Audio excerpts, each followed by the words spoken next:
and ultimately getting that physique that you're going for. Like, I know what physique you're going for. Everybody want to be tight and right. Drop the roof and let the smoke clear. I got diamonds doing pussy slides and focus. Dice rolling on the Las Vegas strip tonight. Slip that on and we might miss the fight. Fuck a night, I keep the wallet in my shorty bag. You know she wants mine when she tattoo that ass. I'm a lover boy, she got her toys. Keep it coming, you a rider. Just that roll myself a day and count my figure shit. Hello fit chicks and fit beauties, welcome back to my channel. It's your girl Dina Elizabeth, and here I am with some more tips and motivation to get you started or keep you pushing throughout your journey. So the topic of the day is 3 reasons why you may not be seeing results. And I think that this video is very important, being that a lot of people, New Year's resolutions was to get started on their health and fitness journey. And you might be at a standstill feeling like, I'm doing something wrong, or what can I do to fix this? I'm not seeing the results that I want to see. So I'm about to run it down to you, the 3 reasons why you may not be seeing results and the 3 ways that you could fix it. Because every problem has a resolution. Alright, let's get it. Let's just get it to it then, okay? Alright, number 1 is going to be not being consistent with your nutrition. One thing that I preach so much, because I have to continuously preach it to myself, is that nutrition is going to be 80% of the results that you get in your journey. Once again, nutrition is going to be 80% of the results that you get while you're on your journey. You cannot out-train a bad diet. I know y'all have heard this several times. You cannot out-train a bad diet. No matter how hard you work out, if you do not stay on top of your nutrition, the results won't follow. Now, of course, y'all want to know, well, what do you mean, and how do you stay consistent? So, I preach this a lot, especially when people are starting their journey and they want to see results in a timely manner. Being in a caloric deficit is going to be your key. So, when you're in a caloric deficit, that means you're consistently eating less than you burn off, in the simplest terms. Now, to get more complex, with what that means is, if you really want to see it through, the best approach is to track your intake. The more you track your intake, the more you become aware of how much you're actually eating. The more you become aware of how are you even getting close enough to how much your body needs of protein. Are you getting close enough to making sure that you intaking enough carbs to fuel your workouts, to keep you energized? All those things matter. So once you start to track your intake consistently, it gives your body the fuel it needs, the consistent intake, the consistent nutrition that it needs to perform, to give you the results that you're asking for. So 2 things when it comes to also going into being consistent with your nutrition. You could be eating too less, or you could be eating too much. That's why it's very important to track your intake daily to make sure that you know exactly how much you're eating each day. Another thing that I see is, just because you feel as though you're eating healthy, you could possibly still be eating too much. For example, if you say, okay, I'm going to eat apples with peanut butters, okay, you cut up an apple and then you put a whole bunch of peanut butter onto the plate, without measuring it, without knowing exactly how much it is, that could also potentially put you in a place of eating too much. But that being said, the best approach is going to be figuring out your caloric deficit. You can find an online calculator. And the best approach is to make sure that you keeping track of it daily. The more consistent you are with knowing how much you're intaking, the more you're consistent with making sure that you stand into that caloric deficit, hitting that protein goal daily, the quicker you will see results.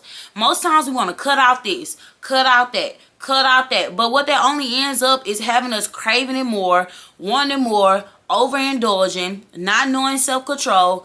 Stick to having that caloric deficit and find a way to incorporate everything that you love, everything that you know that will be nutritional for you, and put it into that number, and that ultimately will teach you a lifestyle habit. Because once you start tracking, the goal is to eventually transfer into intuitively eating, knowing like, okay, for me, for example, I could go a whole day without even opening my FitnessPal and know exactly what to put on my plate. I know when I'm overeating, and I'm aware of that. So starting out tracking is a good way to learn moderation, to learn to learn how to be aware of what you're actually eating each day and how much of you eating. Once again, nutrition is going to be 80% of your results. So if you can control staying consistent with your nutrition, I'm not saying be perfect, but if you can control staying consistent with your nutrition, I can guarantee you that you will get the results that you're looking for. So number 2, you let the scale be your only marker of progress. So one thing, I like to talk about the scale a lot because me and the scale has had a love-hate relationship. So one thing that I need you to understand, which is very hard to understand, but over time you will learn to get it. The more you step further and further in your journey, you will learn that the scale is not your only marker of progress. It's amazing to step on the scale and see that you lost 5 pounds. It's amazing to step on the scale to see you lost 10 pounds. But what happens when you step on a scale after a week of doing everything right and you see nothing change? Do you get discouraged? If yes, I want you to think about a couple of other things. Did you consistently track your intake each day? Did you consistently drink the same amount of water each day? Did you eat the same food every single day? Did you train a little harder than the day you did before? Or did you take a couple of extra rest days instead of your normal workout routine? All of these things that I mentioned are things that could easily fluctuate your weight. So one thing I always tell people, you cannot control if you step on a scale and you want it to say what you want to say. You can't control what the scale might say when you step on it. But what you can control is your day-to-day routine of ensuring that you will get the results.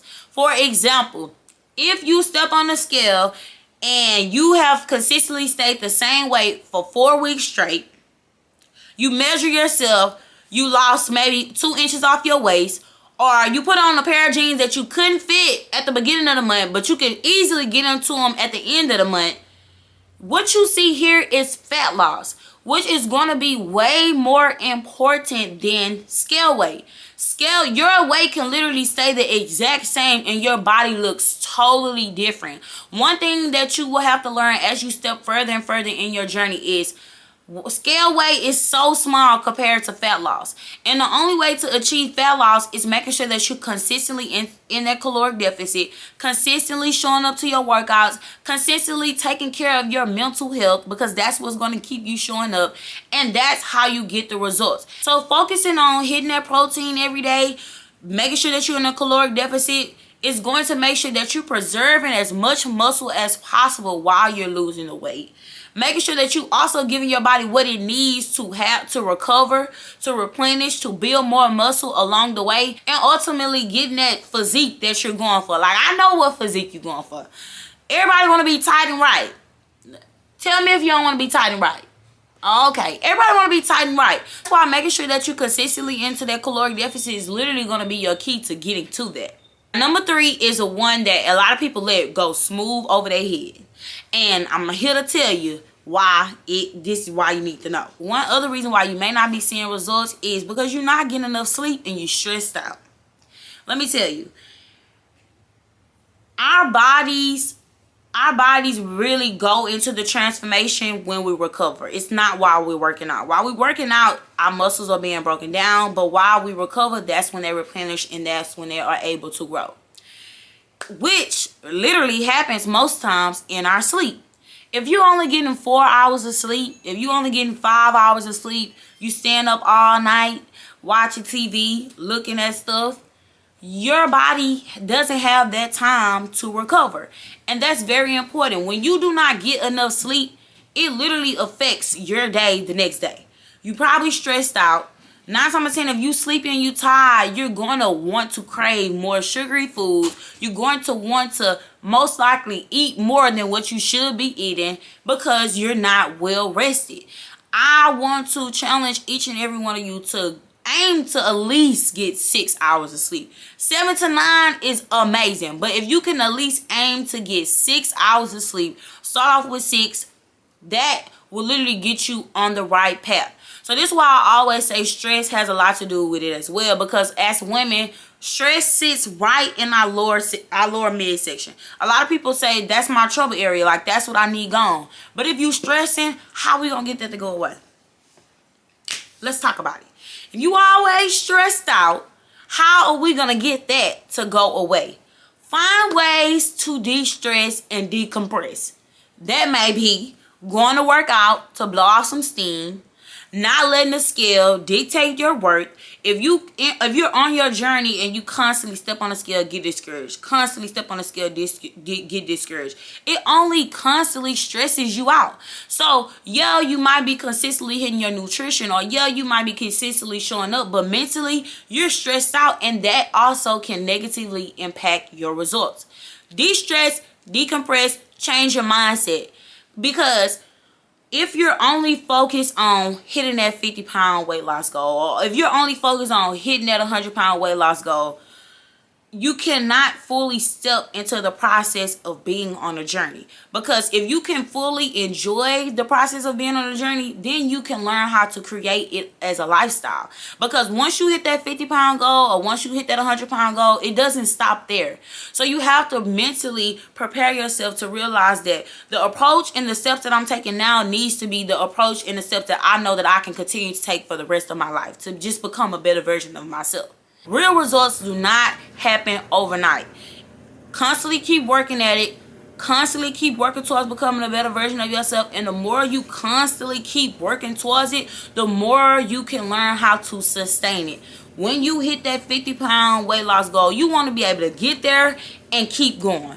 Keep prevailing. Keep pushing. Keep getting better and better results. You don't want to get there and then consistently having to keep backtracking. Don't always focus on the end goal, because when you start a weight loss journey, it is literally never ends. No finish line with this lifestyle. So mentally know that we're making a lifestyle change. We're heading in the right direction. And I hope this video was helpful. Once again, if you do need help figuring out your caloric deficit or want a workout plan, beginner friendly, I will leave it in the details below for you to grab one. And let's focus on becoming a better version of ourselves. Not being perfect. Progress is key. Taking one more step each and every day, and consistently showing ourselves self-love, because that's actually going to be the key as well.